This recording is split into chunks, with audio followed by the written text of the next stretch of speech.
كلنا كنعرفوا بلي الوالدين هما مصدر الامان ودائما كيحميو ولادهم وكيبغيو يكونوا احسن منهم وحسن من كاع الناس، وهما اللي كيحميو ولادهم وما تيبغيو حتى واحد ياذيهم ولا يقرب ليهم. ولكن تخيل معايا ان المصيبه والكارثه تجي من واحد فيهم. هاد القصه ديال اليوم خطيره بزاف وكتدور في الخاطر وطرات في الوطن العربي. القصه ديالنا غتبدا في الاردن سنه 2010 بالضبط في منطقه الاسم ديالها الزرقاء. المهم ان بهاد المنطقه كاين واحد الوحده الاسم ديالها بديعه، من مواليد 1991، بنت في عمرها 15 سنه، كتعيش مع الام ديالها وخوتها والاب ديالها. الاب ديالها اللي الخدمه ديالو نجار والاسم ديالو ماجد والعمر ديالو 48 سنه. الاب ديالها كانت السمعه ديالو مع الناس زوينه وكلشي كيشكروه كيقول انه انسان ضريويش وشاد تيقارو. وفي بعض المرات الا ما كانش الامام ديال المسجد كتلقاه هو اللي كيصلي بالناس، اللي كيشوفوا الناس ان هاد ماجد السمعه ديالو زوينه وانسان طيب. ما بين سنه 2005 وسنه 2006 فاش هاد بديعه شويه كبرات والعمر ديالها ولا تقريبا 15 سنه وتقريبا ولات كتبان مرا، يعني كبرات وبلغات وبدات كتبان فيها ملامح الانوثه. والحاجه اللي ما غتطيقش ان الاب ديالها كان كيتقرب منها بواحد الطريقه غريبه، كان كيتحرش فيها وكان كيحط يدو عليها. وهاد البنت المسكينه خافت وما عرفت ما دير وقررت تبقى ساكته مسكينه، لانها كانت كتقول شكون غيطيقني الا قلت لهم بلي الاب ديالي كيتحرش فيا. وهاد البنت بقات على هاد الحال حتى الموضوع كبر بزاف وهاد الاب ولا كيغتصبها. ايه كما كتسمع هاد الشيطان وصل به الامر على انه يدير هاد الشيء مع الابنه ديالو. وهنا بديعه غادي تنهار بزاف مسكينه، وهنا قررت على انها تمشي عند الوالده ديالها وتقول لها هاد الشيء لانها كانت كتظن هي اللي غادي تحميها وهي اللي غتثيق بها. المهم بديعه غادي تمشي عند الام ديالها وقالت لها بلي الاب ديالي كيعتدي عليا وشرحت لها كاع داكشي اللي طرا بالتفصيل، قالت لها كلشي. وتخيل معايا الام شنو دارت في نظركم؟ سكتات؟ ما غاديش تسكت، ولكن هذاك الشيء اللي غدير خطير بزاف لانها كانت ضعيفه وكانت كتخاف على انها تواجه الزوج ديالها. وبدات كتهدي في البنت ديالها وكتقول لها ماشي مشكل هذا كيبقى الاب ديالك، وبدات كتبين لها بلي بحال ما طرا والو، وبدات كتقول لها بلي الاب ديالك راه عصبي وحنا ما غاديش نقدروا عليه. ولات كتقول لها سكتي وما تقولي هادشي لحتى واحد.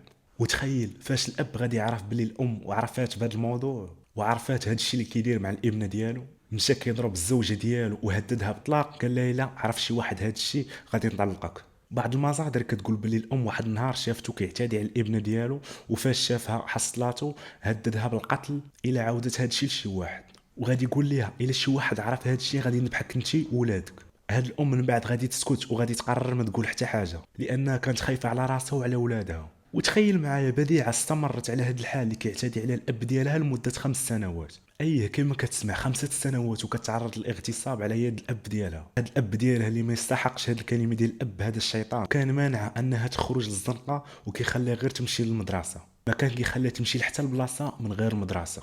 وفي سنه 2010 غادي طرا واحد الحاجه حتى واحد ما كان كيتوقعها. سنه 2010 بديعه غادي تحمل من الاب ديالها. اي كما كتسمع حملات من الاب ديالها، وفي هذاك الوقت كان العمر ديالها تقريبا 19 سنه. وهنا بديعه شنو غدير؟ غادي تمشي وتقول للام ديالها ها شنو طرا ليها مع الاب ديالها.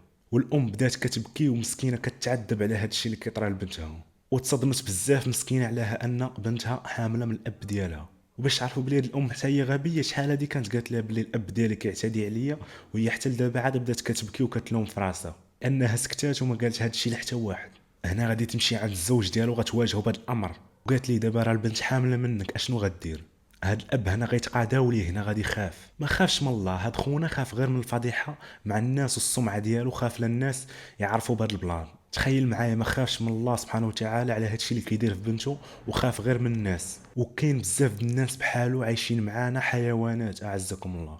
وغادي يمشي للدار وغادي يمشي للبديعه وغادي يبدا يضرب فيها مسكينه، كيعذب فيها وكيضرب فيها الكرش ديالها على اساس ان داك الدري يطيح ليها. دخلها الكوزينه وبقات يضرب فيها حتى الدم غادي يسيل لها من كرشها، وهذا الشيء كامل باش يطيح ليها الولد من كرشها. ولكن سبحان الله الجنين ما غاديش يطيح باذن الله. تعذبات بديعه مسكينه في ذاك الوقت وحاولت على انها تقتل راسها، كانت باغيه تقتل راسها وتهنى من هذا العذاب اللي كتعيش. وفي واحد النهار شنو دارت؟ غادي تشرب هذاك المبيد ديال الحشرات، بغات تنهي حياتها مسكينه. ولكن في اخر لحظه الام غادي تدخل وغادي تمنعها. وهاد البنت مسكينه غير صغيره وهاد العذاب كله كتعذب وكتضرب وكيبغي يطيح ليها الجنين من كرشها مسكينه. ومن بعد فتره لاحظ هاد الاب ان البطن ديال بديعه بدات كتكبر وبدا كيبان عليه انها حامله.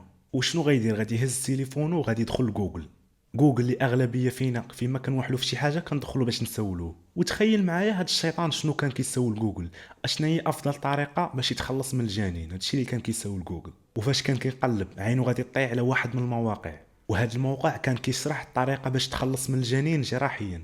المهم هذا الموقع مديور كيفاش تفتح البطن وتخرج الجنين بطريقه طبيه. المهم بعد ما دخل هذا الموقع وعرف الطريقه غادي يكتب في ورقه هذاك الشيء اللي غادي يحتاج باش يخرج الجنين من البطن ديالها. وديريكت غادي يمشي للصيدليه وغادي يجيب واحد الماده معقمه للجروح وبعض الادوات ومستلزمات الجراحه. يعني جاب هذاك القطن وجاب هذيك المسرح، هذيك الزيزوار اللي عرفتوها بحال الموس، هذيك اللي كتكون حاده على الزيزوار. وغادي يجيب حتى حبوب منومه. شنو قال مع راسو؟ قال خاصني ندير هذه العمليه والبنت ديالي ناعسه، يعني غايبه على الوعي. مهم جاب هاد الاشياء من الصيدليه وغادي يرجع للدار. النهار اللي غادي يقرر على انه يدير هاد العمليه غادي يمشي عند الزوجه ديالو وغادي يقول لها خرجي الدراري من الدار وخرجي انت وياهم وسيري عند العائله ديالك. وهاد الام المكلخه شنو دارت؟ كانت كتخاف منه وكانت كطيع الاوامر ديالها وغادي تهز ولادها وغادي تمشي عند الاهل ديالها. وفاش غادي تخرج العائله ديالو غادي تبقى غير البنت وغادي يمشي يعطيها هذيك الحبه المنومه، غادي يعطيها لها في العصير. بعد ما غادي تغيب على الوعي اشنو غادي يدير؟ غادي يجرها وغادي يديها للكوزينه وغادي يتكيها على الظهر ديالها وغادي يربط ليها رجليها وغادي يرش واحد الماده مخدره في البطن ديالها باش يخدر المكان ديال العمليه. وفجاه غادي يتحول من نجار لطبيب. يلا شوف معايا التحول كيدير. وتخيل معايا شنو غادي يدير؟ غادي يجيب هذاك الموس الطبي هذاك اللي حاد وغادي يفتح ليه الكرش ديالها. ومن هذاك الموقع اللي دخل ليه كان عارف المكان ديال الجنين وعرف كيفاش يخرجه. وغادي يخرج هذاك الجنين بواحد الطريقه بدائيه، عذبو مسكين بزاف وغادي يتوفى. بعد ما خرج هذاك الجنين غادي يديروا في واحد الميكا كحله وغادي يسد عليه. والعمر ديال داك الجنين كان 5 اشهر، يعني راه كيتعتبر كبير شويه. ومن بعد غادي يمشي غادي يخيط الكرش ديال الابنه ديالو بالبرا والخيط. وغادي يجيب غير خيط ديال الثوب ماشي الخيط الطبي مسخوط الوالدين وغادي يخيط لها مسكينه البطن ديالها. وبعد ما سالا غادي يخرج من الكوزينه. وبعد ما رجع المره الثانيه باش يطمن على الحاله ديالها غادي يشوف ابنه ديالو لحد الان باقا كتنزف ولحد الان باقا كيخرج منها الدم. حاول على انه يسيطر على هذا النزيف وغادي يجيب واحد الكتانه وغادي يحاول يسد النزيف، ولكن هذا الشيء ما غاديش ينفع. وباش تعرفوا هذا الحمار الطريقه ديال الخياطه اللي دار كانت غلطه، لانه جاب خيط ماشي طبي وبدا كيخيط بواحد الطريقه بدائيه. وتخيل معايا هذا المكلخ شنو غادي يدير؟ غادي يمشي على اساس على انه يحبس النزيف، غادي يجيب القهوه وغادي يغطي بلاصه فين كاين النزيف. اي كما كتسمع دار عمليه فتح ليه كرشها وفي الاخر جايب القهوه قال لك بغى يسد النزيف. وطبعا هذا الشيء كامل بلا حتى شي فائده والنزيف ما غاديش يوقف. وهذا الشيء اللي دار بلا حتى شي فائده وغادي يمشي يهز البنت ديالو وغادي يديها للبيت وغادي يعيط للزوجه ديالو وقال لها جري خلاص عتقيني راني ما عارف شنو ندير. الام مسكينه جات كتجري وفاش دخلت للدار غادي تمشي للكوزينه وغادي تبان لها كلها مطليه بالدم. هاد البنت مسكينه الدم ديالها كان معمر الكوزينه كامله وشافت الميكا اللي مديور فيها الجنين مسكين. وفاش غادي تدخل البيت غادي تشوف البنت ديالها متكيه وكتنزف وكتنين مسكينه، عرفتي داك الانين ديال العذاب. وغادي تمشي عند الزوج ديالو غادي تطلب منه على اساس يديها ضروري للمستشفى. وكانت مسكينه مصدومه من المنظر اللي شافت وقالت لي علاش ما ديتيش بنتي للمستشفى وشنو هادشي درتي فيها؟ وهذا الحمار شنو دار؟ قرر على انه ما يداش للمستشفى، كان خايف على انه يتشوه ويشوفوه الناس. اشنو غادي يدير؟ غادي يمشي يجيب هذيك الميكا اللي فيها الجنين وهذوك الادوات اللي استعمل في هذه الجريمه وغادي يمسح هذيك الكوزينه وغادي يدي داكشي وغادي يخرجوه للزبل. والزوجه ديالو كانت كتعاونو في اي حاجه كيقولها لها لان كانت كتخاف منه وعاوناتو باش تنظف المكان ديال الجريمه. وتخيل معايا هادشي كامل اللي طرا والبنت باقا لحد الان باقا كتنزف وكتالم من هذاك الشيء اللي دار ليها. تخيل معايا الحاله اللي كانت فيها، البطن ديالها مفتوح ومخيط بابره وخيط ماشي حتى ديال الخياطه الطبيعيه، وكانت كتنزف وكانت كتالم مسكينه. وهاد الشياطين اشنو كيديروا؟ كينظفوا في الدار من هذاك الدم وداك الشيء اللي داروا. واش تخيلتي معايا الحاله اللي فيها وباش كتحس هاد البنت مسكينه؟ والمصيبه على انهم خلوها في البيت مسكينه كتالم غير بحدها، وبقات هاد البنت مسكينه في هاد الحاله حتى غادي تموت الله يرحمها مسكينه. ومن بعد غادي تجي الام باش تشوفها وتشوف اشنو طرا ليها ولقاتها ميته. وهنا الام بدات كتغوت بواحد الشكل هيستيري وبدات كتغوت لدرجه حتى الجيران سمعوهم. والجيران جمعوا قدام الدار ديالو وبداو كيدقوا في الباب. الجيران كانوا مخلوعين بزاف لان الغوات ديالها كان مجهد. وهنا واحد من الجيران غادي يجبد التليفون غادي يصوني البوليس. وفاش غادي يوصلوا البوليس وغادي يفتحوا الباب ديال الدار وفاش دخلوا غادي يشوفوا المسجره اللي واقعه. وديك الساعه غادي يهزوا بادعه وغادي يديوها للمستشفى على اساس يعتقوها. وفاش دخلوا البوليس ديك الساعه قالت لي مرا الزوج ديالي هو اللي قتل بنتي.